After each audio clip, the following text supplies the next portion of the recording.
اولئک علی ھدی من ربہم، یہی لوگ ہیں ہدایت پر من ربہم، اپنی رب کی طرف سے، واولئک ھم المفلحون، اور یہی لوگ کامیاب ہیں۔ اس سے پہلے اللہ رب العزت نے ایمانداروں کی صفات ذکر کیے تھے۔ ایماندار کون ہیں؟ جو اللہ پر ایمان لانے والے بن دیکھے، جو پابندی کے ساتھ نماز پڑھتے ہیں، ہم نے ان کو مال دیا اس میں سے خرچ کرتے ہیں، آسمانی کتابوں پر ایمان رکھتے ہیں، اے پیغمبر آپ کی کتاب پر ایمان رکھتے ہیں، آخرت پر ایمان رکھتے ہیں۔ جن لوگوں کے اندر یہ اوصاف ہوں گے وہ پکے مومن ہیں، پکے ٹکے مومن۔ اب اگر یہ پکے ٹکے مومن ہیں ان اوصاف کے ساتھ تو ہم ان کو جزا بدلہ عطا فرمائیں گے۔ دو جزا، ایک دنیا کا جزا اور ایک بدلہ اور جزا آخرت کا۔ دنیا کا جزا کیا ہے؟ اولئک علی ھدی من ربہم، یہ لوگ ہدایت پر ہیں اپنی رب کی طرف سے۔ ہدایت کا تعلق دنیائی جزا کے ساتھ ہے، اس لیے کہ اللہ نے آپ کو زندگانی دی اور آپ دنیا میں زندگی گزارتے ہیں اچائی کے ساتھ، یہ اللہ کی طرف سے انعام جزا ہے۔ وَأُولَٰئِكَ هُمُ الْمُفْلِحُونَ، اور اسی اچائی پر جب آپ زندگی گزاریں گے تو اللہ پاک آخرت میں آپ کو کامیاب کریں گے، آخرت میں کامیاب کریں گے۔ اس لیے کہا جاتا ہے اگر کوئی آدمی جنت میں پہلی مرتبہ داخل ہوتا ہے تو اس کے لیے لفظ فلاح استعمال ہوتا ہے، فلاں آدمی کامیاب ہو گیا۔ ہم دنیا کے اعتبار سے کہتے ہیں کسی کو مال ملے، کسی کو دولت ملے، کسی کو کروڑوں کی گاڑیاں ملیں، کروڑوں کے بنگلے، ہم کہتے ہیں فلاں آدمی کامیاب ہو گیا۔ اللہ پاک فرماتے ہیں کامیاب وہ ہے کہ جس کے اندر ایمانی اوصاف ہے، کامیاب وہ ہے جس کے اندر ہدایت ہے، کامیاب وہ ہے کہ جس کے بعد اللہ نے اس کو جنت بھیج دیا۔ اولئک، یہی لوگ علی ھدی من ربہم، ہدایت پر ہے اپنے رب کی طرف سے، واولئک ھم المفلحون، اور یہی لوگ کامیاب ہیں۔ یہاں تک ایمانداروں کے اوصاف کا ذکر تھا، اس کے بعد کافروں کا ذکر ہے۔ ان الذین کفروا، انا بمانا بے شک، الذین وہ لوگ، کفروا جنہوں نے کفر کیا، سواء برابر ہے، علیہم ان کے لیے، انذرتہم، اے پیغمبر علیہ السلام آپ ان کو ڈرائے، ام یا لم تنذرہم آپ ان کو نہ ڈرائے، لا یؤمنون ایمان نہیں لاتے۔ کافروں کا ذکر ہوا تو کافروں میں سب سے پہلی بات کہ کافر دو قسم کے ہیں، ایک کافر عنادی ہے اور ایک کافر جاہلی ہے۔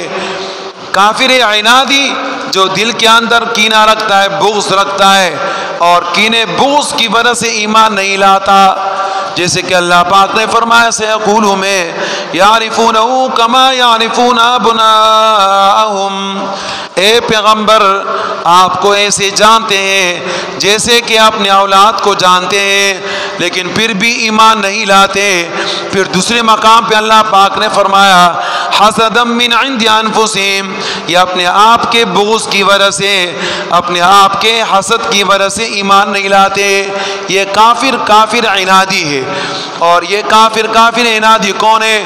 جیسے کہ ابو جہل ہے اور ابو لہب ہے اور اس طرح کے بڑے بڑے کفار، یہ کافر عنادی ہے، جانتے ہیں اس کے باوجود ایمان نہیں لاتے۔ ان کے لیے اللہ پاک کا ارشاد ہے انذرتہم، اے پیغمبر علیہ السلام ایسے کافروں کو آپ ڈرائے، ام لم تنذرہم یا نہ ڈرائے، لا یؤمنون ایمان نہیں لاتے۔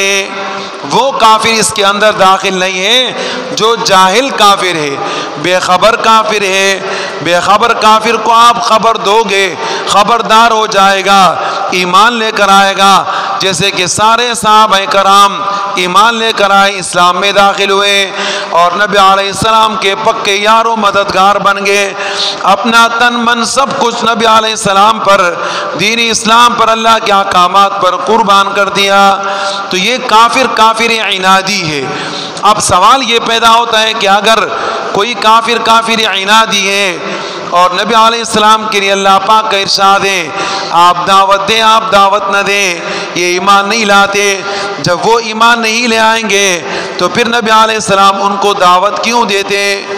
نہیں دینا چاہیے، جبکہ نبی علیہ السلام نے عام وقت ان کو دعوت دی، نہ دن کو دیکھا، نہ رات کو دیکھا، نہ دھوپ کو دیکھا، نہ سردی اور گرمی کو دیکھا، اور نہ مختلف قسم کے حالات کو دیکھا، نہ صحت کو نہ بیماری کو دیکھا، ہم وقت ان کافروں کو دعوت دی، ہم وقت۔ پھر بار بار دعوت کیوں دی؟ جبکہ اللہ رب العزت نے ارشاد فرمایا انذرتم ام لم تنذرهم، آپ ان کو ڈرائے نہ ڈرائے؟ فرمایا نہیں۔ اللہ رب العزت بتانا چاہتے ہیں علیہم نہیں ہے، علیہم ہے، علیہ کا نہیں ہے، علیہم ہے، علیہ کا نہیں ہے۔ مطلب کیا ہے؟ آپ کے لیے برابر نہیں ہے، ان کے لیے برابر ہے۔ آپ کا کام ہے ان کو دعوت دینا، تو نبی علیہ السلام کا ثواب اور بدلہ رکھنے کے لیے کہ آپ دعوت دیں گے، اس دعوت پر اللہ پاک آپ کو بدلہ دیں گے، آپ دعوت دیتے رہے، ان کے حق میں برابر ہے، ڈرانا نہ ڈرانا یہ ایمان نہیں لائیں گے۔ ختم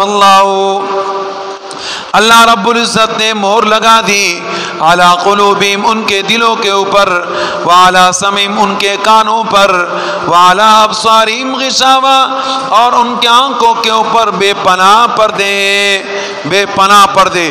جیسے آنکھ کے اندر بے پناہ روشنیاں ہوتی ہیں، دور دور تک نظر آتا ہے، اللہ پاک نے اتنے کمالات رکھے ہیں، اس طرح اللہ نے ان کی آنکھوں پر اتنے پردے بھی لگا دیے۔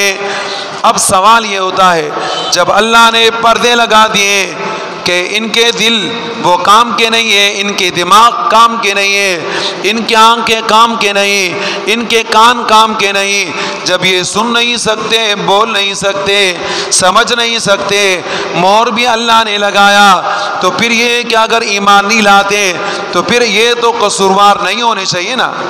اللہ رب العزت فرماتے ہیں ایسا نہیں، ہم نے خواہ مخواہ نہیں لگایا، یہ اس وجہ سے لگا ہے کہ انہوں نے کیا کہا اذا قرئ القرآن فاستمعوا له، جب قرآن پڑھا جاتا ہے کہ قرآن سنتے رہو، قرآن سمجھتے رہو، تو یہ کیا کرتے ہیں؟ یہ کیا کرتے ہیں؟ یہ بولتے ہیں وقالوا قلوبنا، کیا ہمارے دل کیا ہے؟ اکنہ غلاف کے اندر ہے، ہمارے دل آپ کی بات نہیں سمجھتے، اور یہ کہ ہمارے کانوں کے اوپر بوجھ ہے، آپ کی تلاوت ہم سننے کے لیے تیار نہیں، آپ جو قرآن پڑھتے ہو یا ہمیں دعوت کر دیتے ہو، ہم اس کے اوپر ایمان لانے کے لیے تیار نہیں۔ اے نبی علیہ السلام فعمل، آپ اپنا عمل کریں، اننا عاملون، ہم اپنا عمل کریں گے۔